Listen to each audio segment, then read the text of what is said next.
కోస్తా జిల్లాల్లో ఇవాళ రేపు మోస్తరు నుంచి భారీ వర్షాలు పడవచ్చని చెప్తున్నారు. తీర ప్రాంతంలో 40 కిలోమీటర్ల మేర వేగంతో ఈదురు గాలులు వీస్తాయని అంటున్నారు. రాయలసీమలోని పలు జిల్లాలకు వర్ష సూచన ఉంది. రేపు బంగాళాఖాతంలో మరో అల్పపీడనం ఏర్పడబోతోంది. తెలుగు రాష్ట్రాలపై దీని ప్రభావం ఉండదు అంటున్నారు వాతావరణ శాఖ. అయినా సరే అల్పపీడనం పూర్తిగా బలహీనపడిందంటూ రిపోర్ట్ ఇస్తున్నా సరే వర్షాలైతే పడతాయని చెప్తున్నారు. ఇప్పటికే నాన్ స్టాప్ వర్షాలకు తడిసి ముద్దయ్యాయి తెలుగు రాష్ట్రాలు. ఇవాళ రేపు కూడా భారీ వర్షాలు అనే వార్త కొన్ని ప్రాంతాల ప్రజల్ని కలవరానికి గురి చేసింది.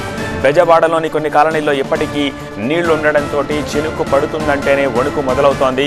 అటు వర్షాల ఎఫెక్ట్కి నీట మునిగిన పంటలు దెబ్బతినే పరిస్థితి ఉండడంతో రైతుల్లో కూడా ఆందోళన వ్యక్తమవుతోంది.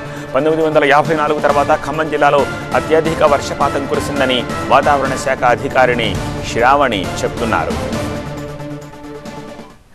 సెప్టెంబర్ అంటే దాదాపుగా 5వ తేదీ వరకు కూడా కొద్దిగా వర్షపాత సూచనలు ఎక్కువగా ఉన్నాయి. 5వ తారీఖు నుంచి కొద్దిగా మనకి రిలీఫ్ ఇస్తుంది. 5 నుంచి 15 తేదీ వరకు దాదాపుగా మనకి సాధారణ వర్షపాతం అంటే అప్పుడప్పుడు కొద్దిగా చినుకులు పడుతూ ఉంటాయి. తర్వాత మళ్ళీ నెలాఖరులో కూడా ఒక ప్రతలావర్తనం కానీ అల్పపీడనం ఏర్పడే అవకాశం ఉంది. అలాగే బంగాళాఖాతంలో మనకి 5వ తారీఖు తర్వాత కూడా ఒక అల్పపీడనం ఏర్పడే అవకాశం ఉన్నా దాని ప్రభావం కొద్దిగా తెలుగు రాష్ట్రాల మీద తక్కువగా ఉండే అవకాశం ఉంది.